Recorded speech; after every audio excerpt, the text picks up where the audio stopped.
This research is actually the first half of my PhD thesis research. I work in both Korea and Japan. So the research I'm doing here right now is actually only the Korean section, studying the bronze and stone of the Three Kingdoms period. And I will hopefully in the future be going to Japan and finishing the second half. So also a lot of these analyses need to be done back in the US. So I can only give you some preliminary data and results right now. So part of my research objectives is to determine the biography of bronze and stone artifacts from their raw material to their final deposition. Gosden and Marshall came up with this idea in 1999, and it's the idea that as people change and objects and they gather time and they move and change, and they're actually being transformed, and those transformations are transforming both the people and the artifacts, and they're all tied up together. So I'm hoping to actually, these artifacts actually, they gain meaning through their use and exchange. So those meanings can remain constant through time, or they can change completely, even though it's the same form. These objects can gain value, but they can also convey value. So for example, if you have a heirloom, and you keep, this is a heirloom from a particular war or something, and then you pass it on to your children, the object is now conveying value to you for the prestige of actually owning that object. So I'm hoping to use this biographical information about bronze and stone to learn more about the power, religion, and economy during the Three Kingdoms period.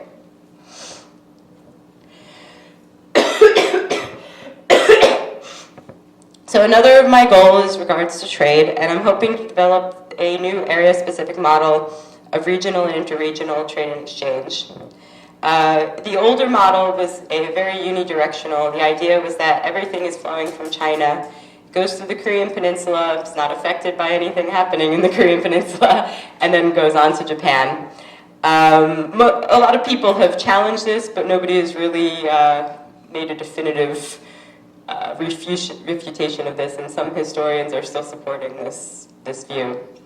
So my model is I'm hoping to study a broad range of areas, so I can do an inter and extra-regional exchange, and also study how there's bidirectional exchange, that everything's not coming from China to Korea to Japan. And also the things that it's not just goods, but ideas and technology as well that are being exchanged. So, people have actually been trading between the Russian Far East, northern China, and the Korean Peninsula, and the Japanese archipelago for the past 25,000 years. It's a long time. So there's not a lot of theories about this exchange network. There's one, the Yellow Sea Interaction Spheres, Barnes' 1999 theory, which basically is a general theory just saying goods are being exchanged around the Yellow Sea, and ideology and technology. So I'm sort of taking some of that, but also building more on it, because it's very general, it's not specific to any countries, and it's just maybe just a little too broad. What do we know about the trade during this period is that mostly how certain objects are being studied. So we know a lot about tomb styles and tombs, because there's been a lot excavated. We know a lot about pottery, because pottery is very well studied. But a lot of artifacts are less well studied during this time period, and I'm looking at two of them, bronze and stone. Bronze, some of the aspects are, like the bronze mirrors have been very well studied, but other aspects of bronze, not so much. And part of the reason why is because a lot of these artifacts are treasures, and because of that, people aren't allowed to actually touch or study them because they might damage the artifacts. That's why all of my research methods actually use non-destructive techniques. And so my whole purpose is to get access to these artifacts that nobody's looked at before, because my methods are now non-destructive and won't hurt the artifacts. From historical texts, we know that there were a number of items being traded, but traces of only some of these remain archaeologically. It's very hard to say trace something like cloth being traded. It just is it fades away in the soil. Especially here in the peninsula, all the soil here is acidic, and that means that actually there are very few even skeletons found in this soil here. Everything organic tends to disappear. This also means that dating is difficult, because if organic material disappears, then there's no carbon for you to do radiocarbon dating. So there's also issues with dating through many different time periods.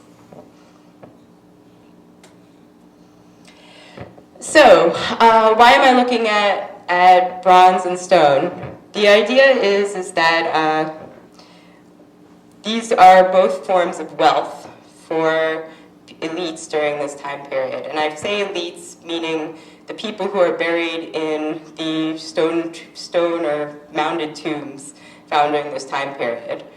I'm choosing them because we tend to have lesser burials, but then they don't have grave goods in them, or they don't have bronze and stone. So it seems to be only elites who have these artifacts, or they're found in ritual contexts. So and when they get this, they have this measure of wealth, and we know that in the past, and even in the present, your wealth communicates your status, your legitimacy, your ideology, and your power. So how do we measure value in archaeology? One of the methods my advisor, Dr. Knoyer, uses is he has a different criteria as you apply to the artifact. So rare materials are more valuable. If you can only get it one or two places, then it's definitely more valuable than something that you can get on every street corner. Also, the more labor that's invested in creating an object, the more valuable it is. It requires a team of 40 people to make, as opposed to one person, then it has more value in the past. Also, objects gain value by how much technical knowledge and processing is required to create them. So if you need a very specific form of firing in order to create that object, you're going to have to pay the specialist to do it. So once again, that adds value. And the idea is that as these artifacts gain value, the elites are going to want to control it, because these are their signs of power and ideology and status and legitimacy. So this is the reason why I'm looking at these. You can see in this, as an image, I've got some gilt bronze shoes from the Solpekje Museum, still with some bones in them. And those are only being found in the highest of elite tombs.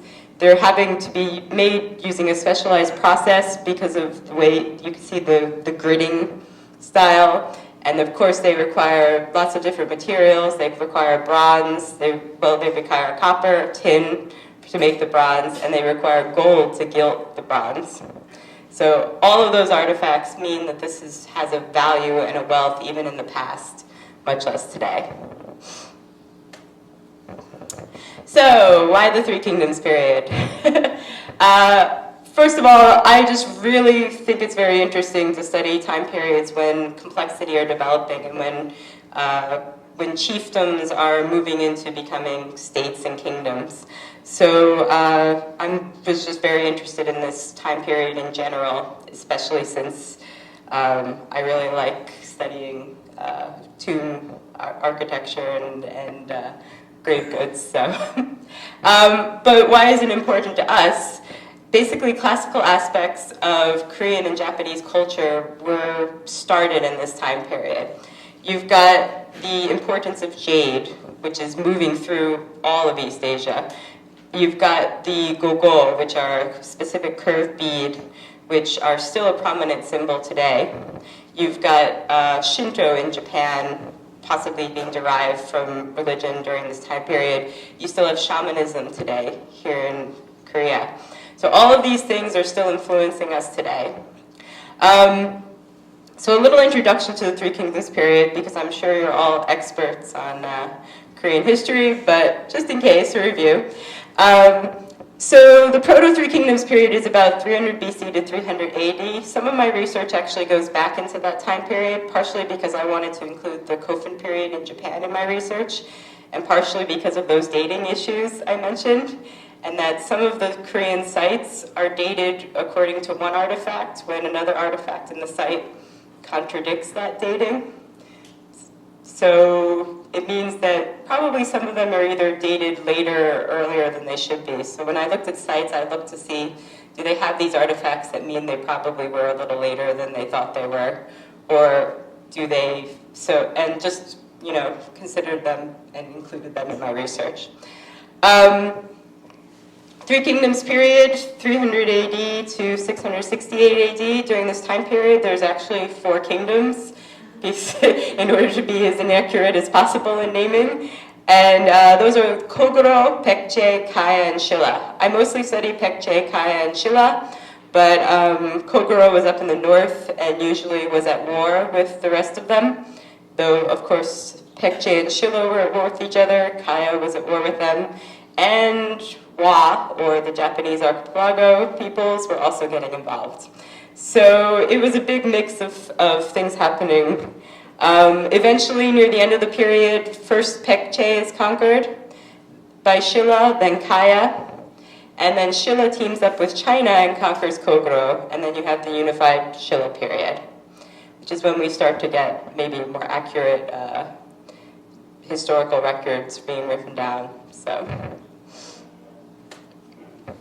all right, so first of all, I use the term bronze, but it's actually not a very specific term.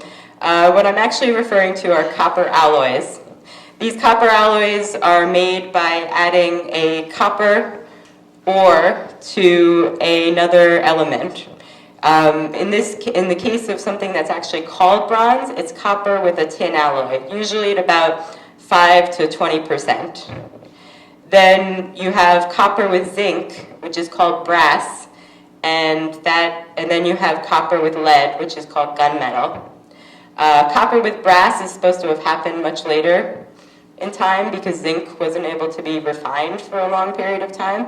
Gunmetal seems to be happening at different time periods in different parts of the world because lead makes metal work easier.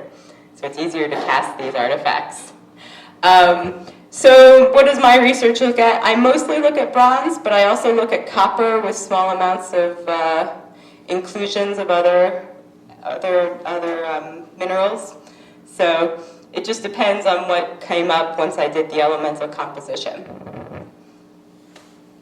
So, why bronze? Basically, bronze is a very unusual thing to be using in this time period. They have iron. Iron is a better product for making tools, for making weapons. It's better for armor. It's going to last longer, and you can work with it fairly easily. So why would you still continue making things out of bronze, which is expensive, because not only does it require you to mine copper, but it also requires you to mine tin. Tin is quite rare. There's some geologically in Korea, but it's not being mined during this time period.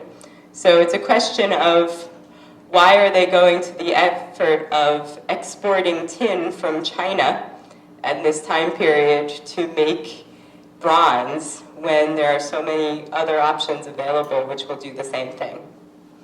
So I have a couple of theories on this. One of them is related to the image you can see on the left, the bottom corner, and that's a replica of a bronze mirror. And as you can see, when bronze is new, it actually looks quite shiny and looks a bit like gold. So part of this may be that they wanted to achieve a look like gold, but maybe not so soft, or maybe not use up so much gold, which perhaps was worth a lot more. Another reason is that if you include a lot of tin into a copper alloy, you get a better reflection material. So mirrors are actually made with a lot higher percentage of tin, because then you can see your reflection better. Another theory I have, which I was trying to test out a few years ago, was that tin, the more in tin you include, the better the sound of the bronze. So my theory is that the bells during this time period continue to be made of bronze because it makes their sound better. It actually resonates and goes further in the air. Another reason is just possibly that is for prestige, obviously. You know, that you need bronze in order to do certain rituals and in order to legitimate yourself. So why would you have to choose these colors rather than gold or silver or any other options that were available? In the peninsula at this time period, there is copper, there is tin, there's zinc, and there's gold and silver all available for mining. There's no archaeological excavations that can prove that they were being mined. They haven't found any evidence of it, but lead isotope analysis supports that at least copper and probably gold, I believe, are being mined during this period. So what do I do? This is me with my X-ray gun. This is called X-ray fluorescence. And what I do is it shoots a X-ray at an artifact. It penetrates a few millimeters in, and then when it reflects back only a certain number of waves, and those waves are measured, and they tell you what the elemental composition of the artifact is. So I've been doing this to a number of artifacts in different museums, and the reason why is because I need to know how much lead is in the artifacts in order to do lead isotope analysis. As you can see here, this is just an example of a report from one of my XRF scans, and it shows that this particular artifact is actually almost pure copper. It's 96 to 99% copper, has a little bit of silicon, but silicon means sand, so basically it wasn't really cleaned well, this artifact.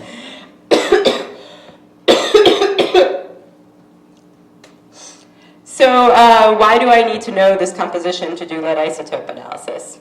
The reason why is that the way the lead isotope analysis is done is it looks at the ratio of lead isotope decay in a certain, in the copper ore that's in the artifact.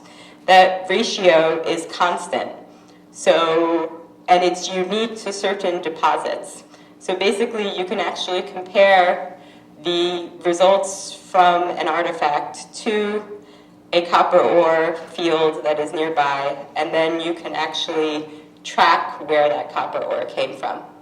So this is being used in the Mediterranean. They managed to track where all of the copper ingots in Cyprus were coming from and being traded from around the Mediterranean. It's not very useful in places where the copper fields all have the same lead isotope ratios, but luckily this area of the world has very different lead isotope ratios in between the Chinese mainland, the Korean peninsula, and the Japanese archipelago.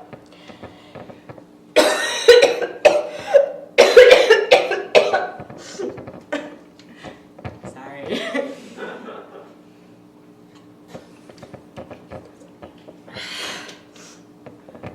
So the reason why I'm doing the elemental composition is because I need to know if there's too much lead in the artifact. Because if there's too much actual lead in the artifact, it can mask the lead isotope ratio in the copper in the artifact.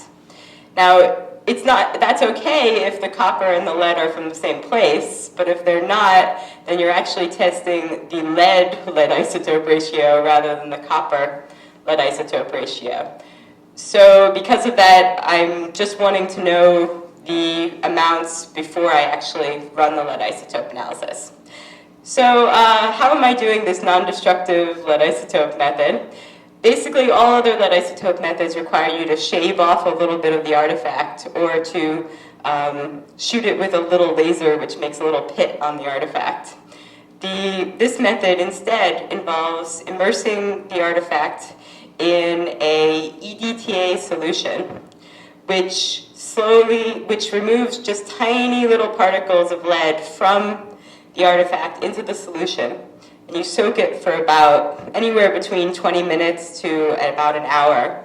Afterwards, you remove the artifact, it's dried, it's not harmed at all. If the artifact was a little dirty, it tends to be a little cleaner, but other than that. And then what I do is I send the solution back to a lab. This one's in the University of Florida, where it is run through a multi-collector ICP mass spectrometer. I can say these words.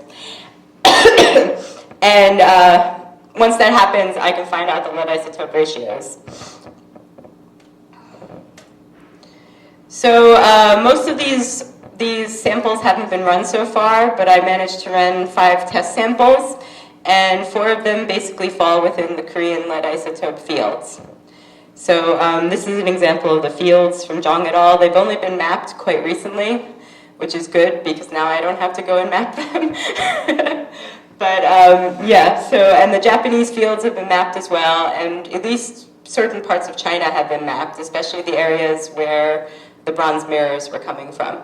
So we can mostly trace all of these different fields once I get the results back.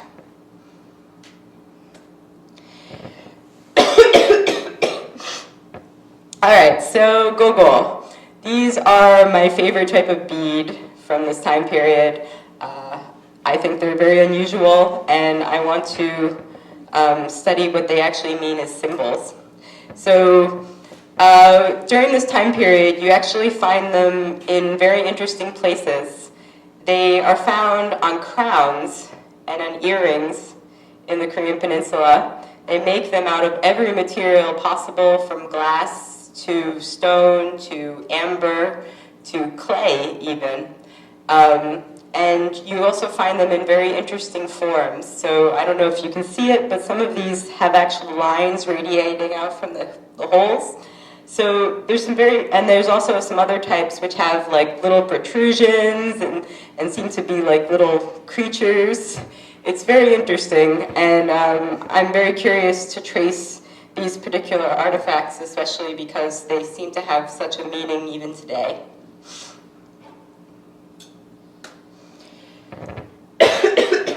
So for me, a symbol is a meaning-laden conception, which makes religion a complex collection of these symbols arranged structurally to fill the needs of a person, group, or society.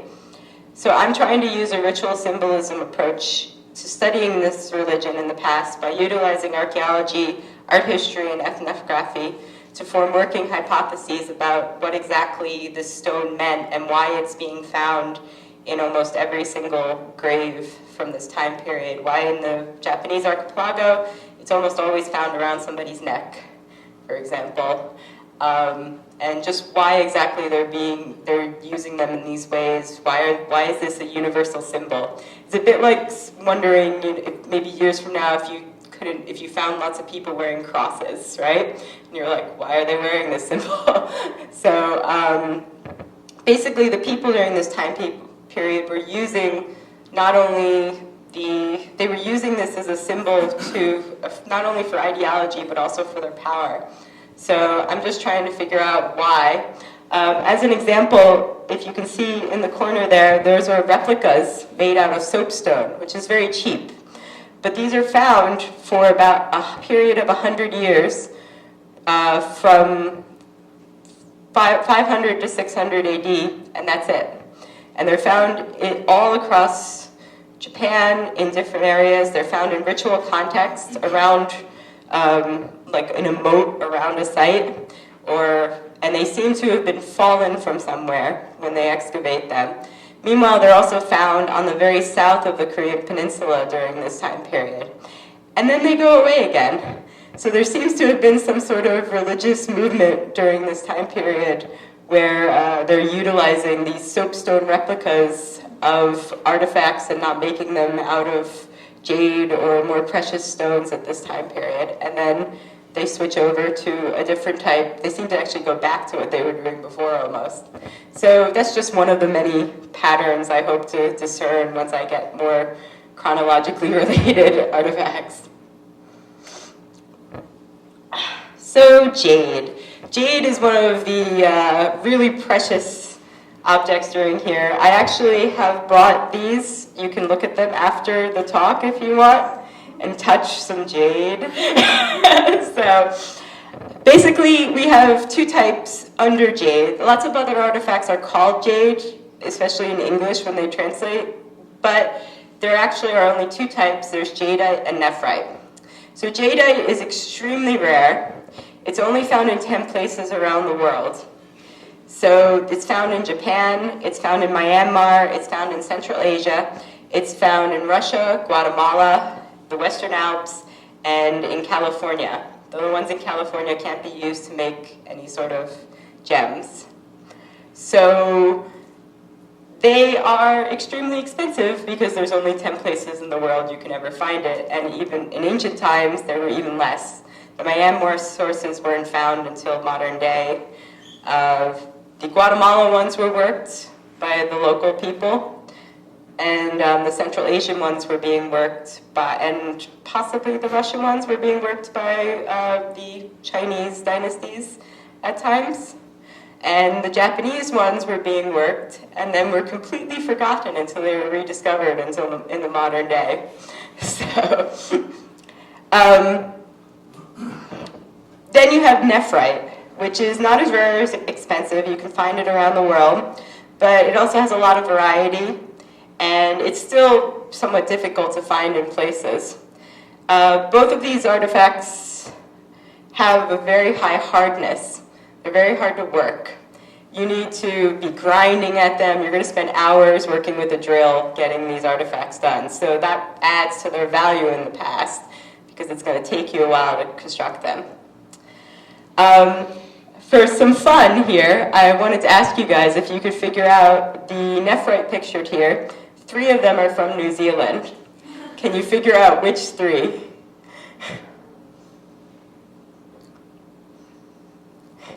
can make a guess. Go ahead. Yes, we'll do the L. The L? Nope.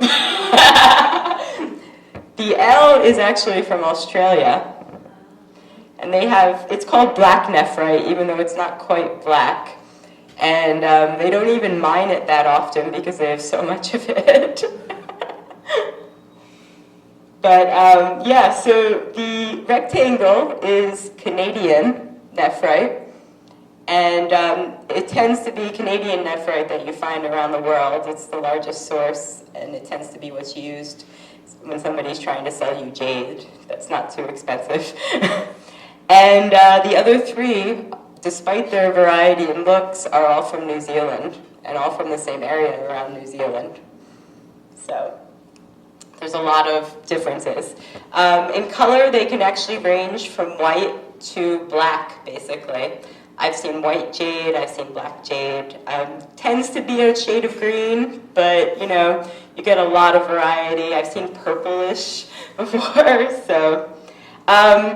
The one thing that you can tell the difference between these two is that they have specific gravities and specific mineral compositions. And those are the only way. You can't really do it by eye. So how does one measure specific gravity and mineral composition? Once again, I go back to my trusty XRF tracer and I scan the beads and try and figure out what their composition is. It's also used for tracing the source and location. So nephrite is still being mapped. There's so many sources of it around the world. We don't really know where all of them are yet.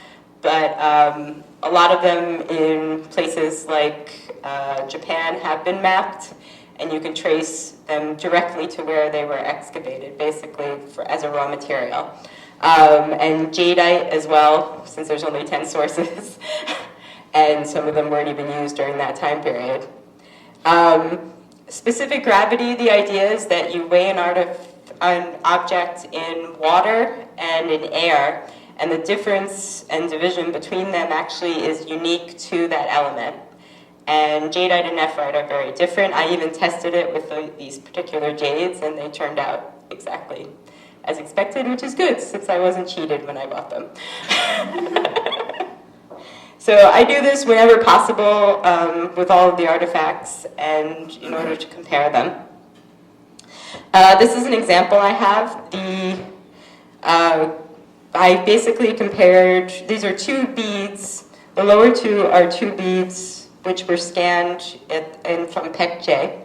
And the top gray or darker gray line is actually scans of jadeite from Japan, from their one source. So as you can see, the two gray markers almost completely overlap, right? So those mean that they're probably both, well, one of them is definitely jadeite, and one of them is probably jadeite as well from Japan. The other one, the black, has a very different mineral composition. So it doesn't seem to be jadeite, and possibly it is a type of nephrite from somewhere else. So I haven't found an exact match yet. But this is what I'm doing with all of the data.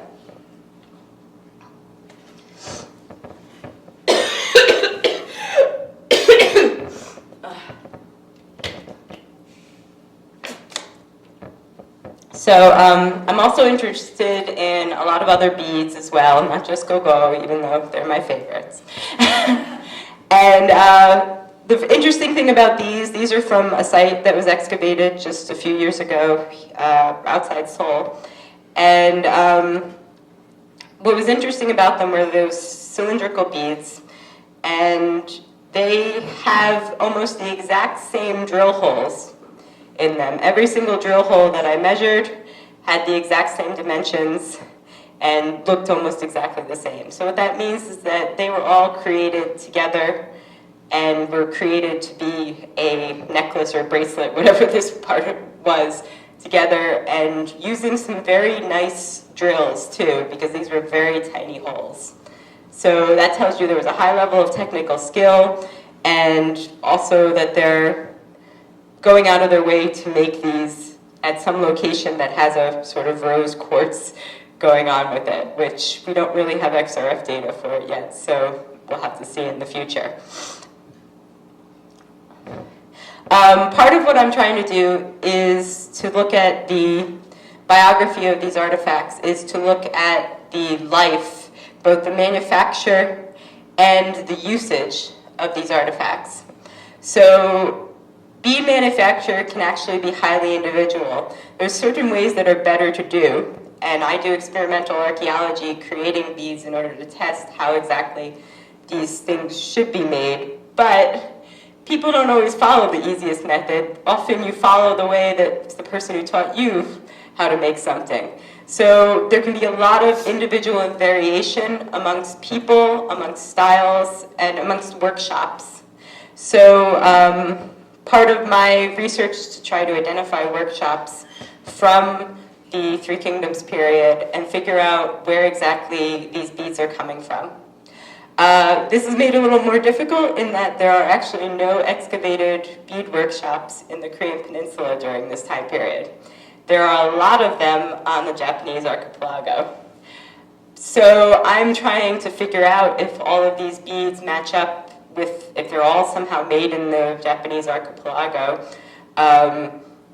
if their styles and their raw materials all match up with the Japanese archipelago, or if they're actually coming from elsewhere and then and being worked in different ways, and then therefore coming from the Korean Peninsula.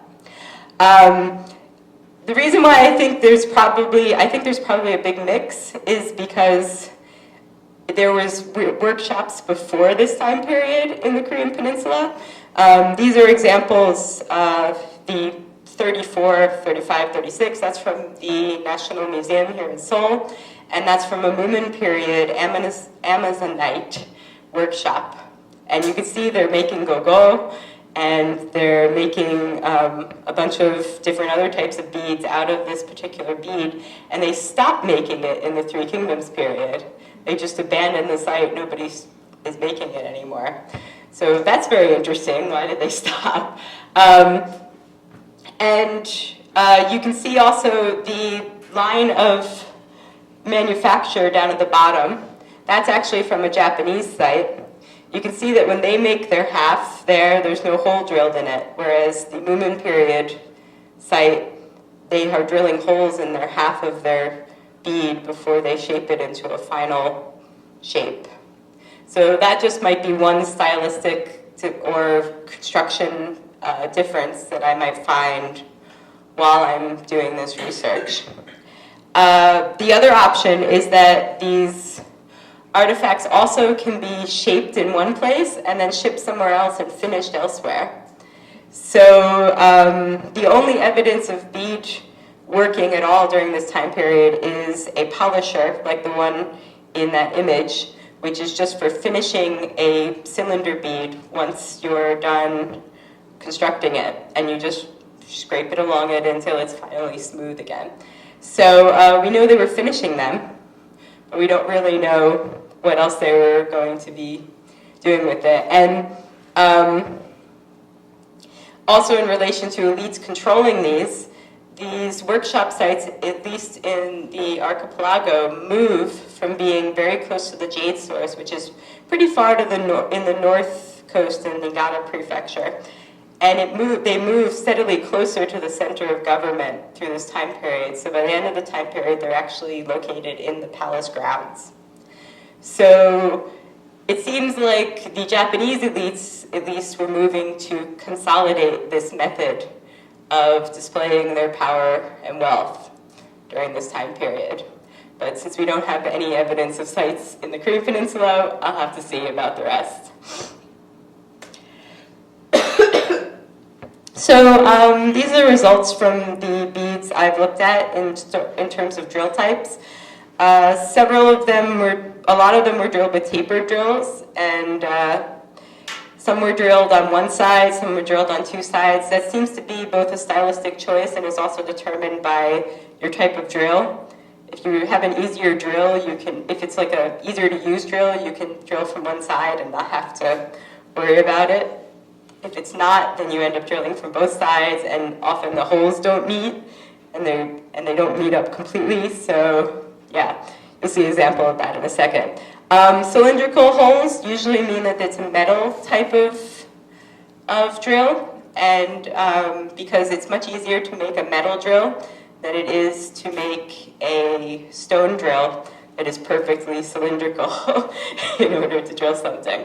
So that tells you that there's a lot of different varieties of drills being used during this time period. So unfortunately, I haven't studied enough of each type of bead, cylindrical, spherical, gogo, in order to draw statistically significant patterns yet. So it'll have to wait for another talk. Another thing I do with all of these beads and bronze, especially with the beads, is I measure them and get all their dimensions. I scan them in so that I have almost perfect photo replicas of them. And I also measure them with a digital microscope so that you can look very specifically at the holes and their construction. So you can see here, this bead close up here was drilled on both sides, right? You can see they don't quite match, so the hole is much smaller right there. You can see grooves on it. Those grooves were probably done during manufacture. This is actually a fake, so it's much easier to see on a PowerPoint though, so I always put it up. But the idea is that you can see not only how it's manufactured by looking at the holes in the detail, but you can also see the wear.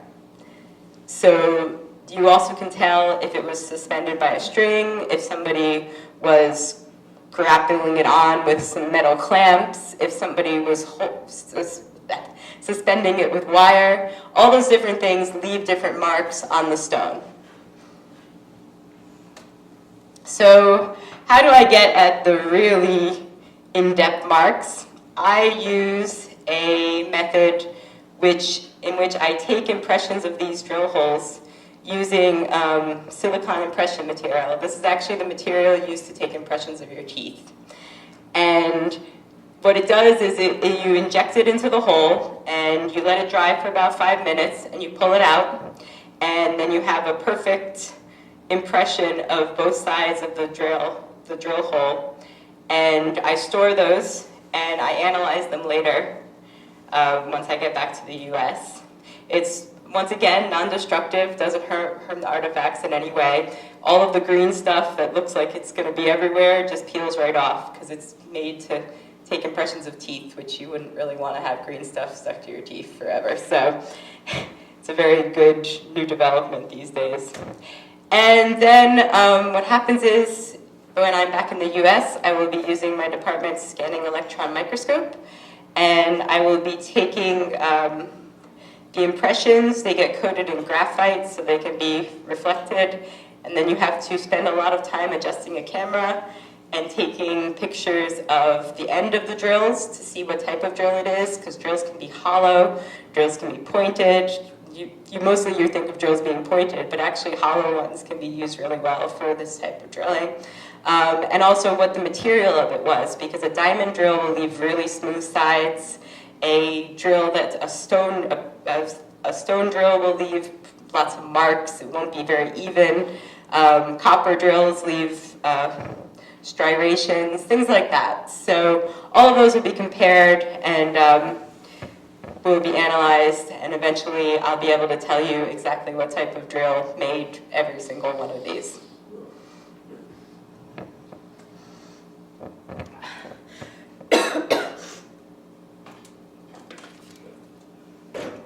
And finally, I also do experimental archaeology.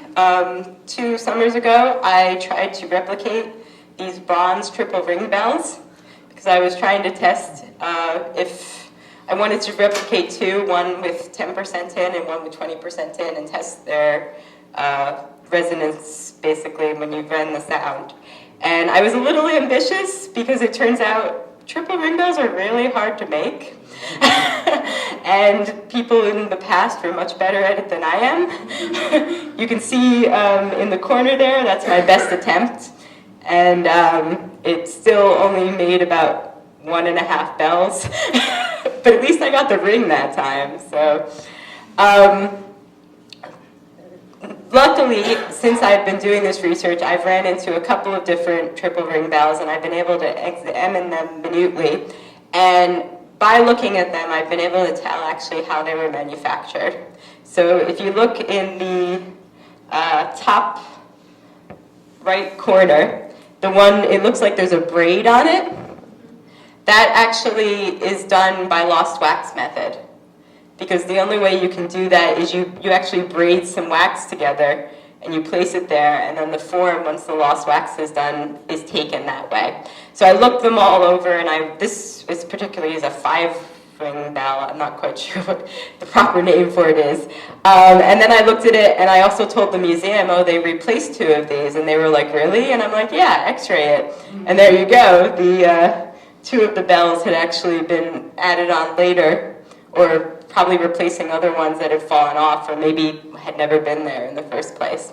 So it was just really interesting to see how it was done, and hopefully I'll be able to go back and use lost wax and replicate them properly, and then possibly use a much simpler shape in order to test my resonation properties. So, all right, and thank you to everybody on the list.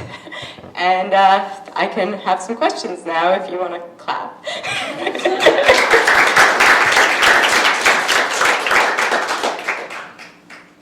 Yes? Thanks, Lauren. That's really interesting. You mentioned that they use bronze despite having access to iron. Yeah. Is this limited to ritual, or did it extend to military? It didn't really extend to military except for some horse gear. You still find those bells being made out of bronze, and then a lot of equestrian gear would be gilt bronze. But they start making armor and weapons and tools out of iron at this time period. Yeah.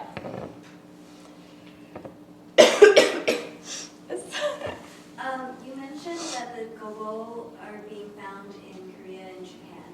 Are the bronze items also very similar between Korea and Japan?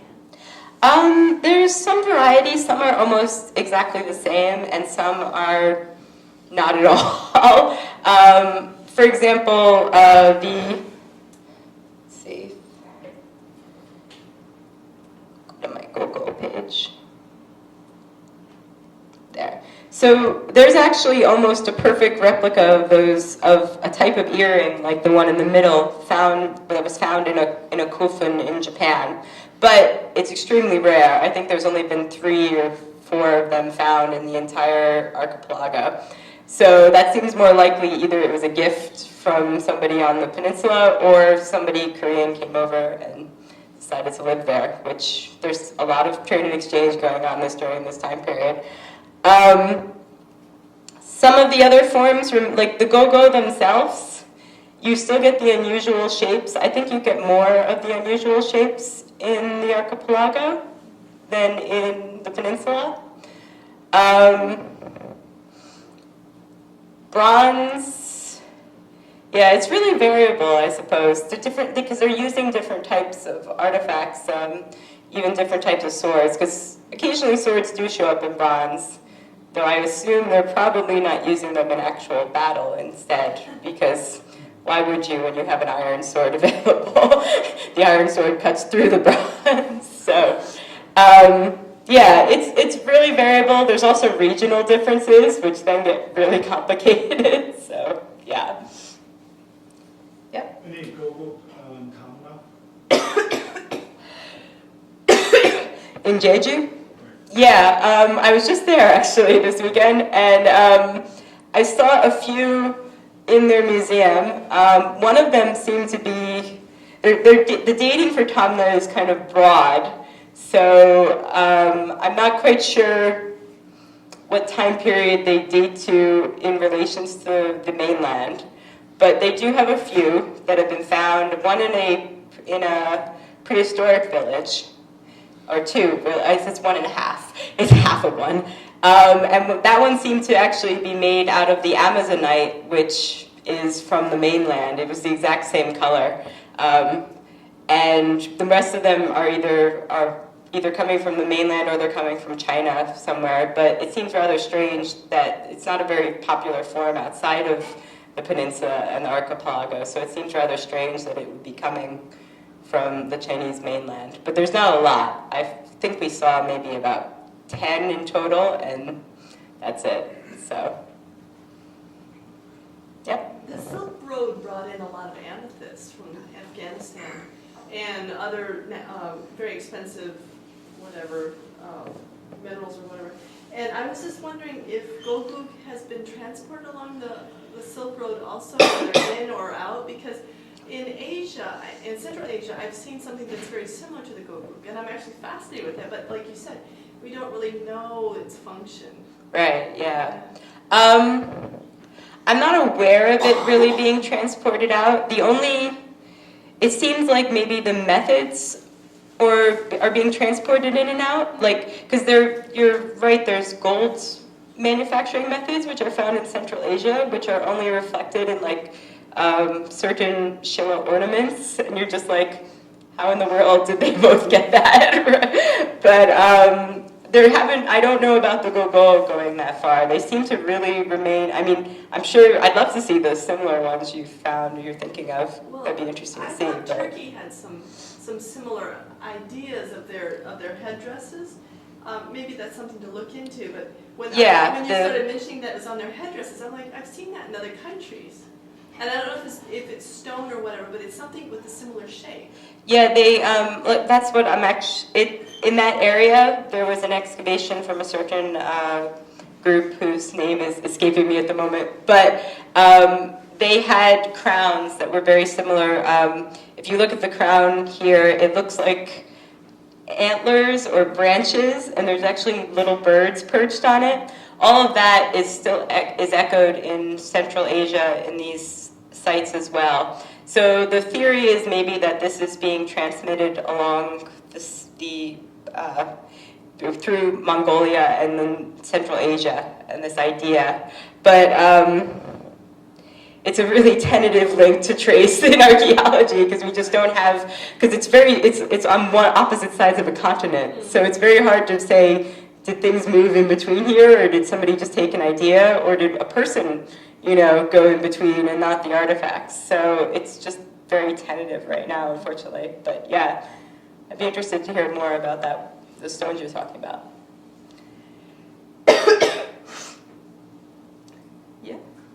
Anybody else? Yes. Yep. Actually, can you speak about the mineral distribution along the Korean Peninsula? I was thinking more along the lines of gold and iron, because from what I've researched myself, we tend to have the greater deposits of that in present-day North Korea as opposed to the South.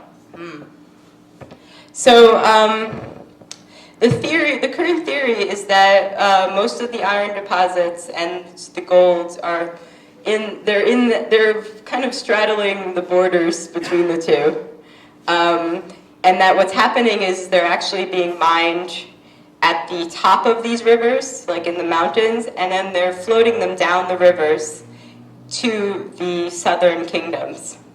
And the reason why they think this is because the location of all of these capitals are all strategically related to controlling the mouth of a river or a harbor, especially Kaya, who are just fighting like mad over that central river area. So the theory is that that's where they're mining them. We still don't have any evidence of any mining during the time period, unfortunately, but that's where they think it's coming from. Anybody else? All right, if you want to touch some real jade, feel free, and thank you very much.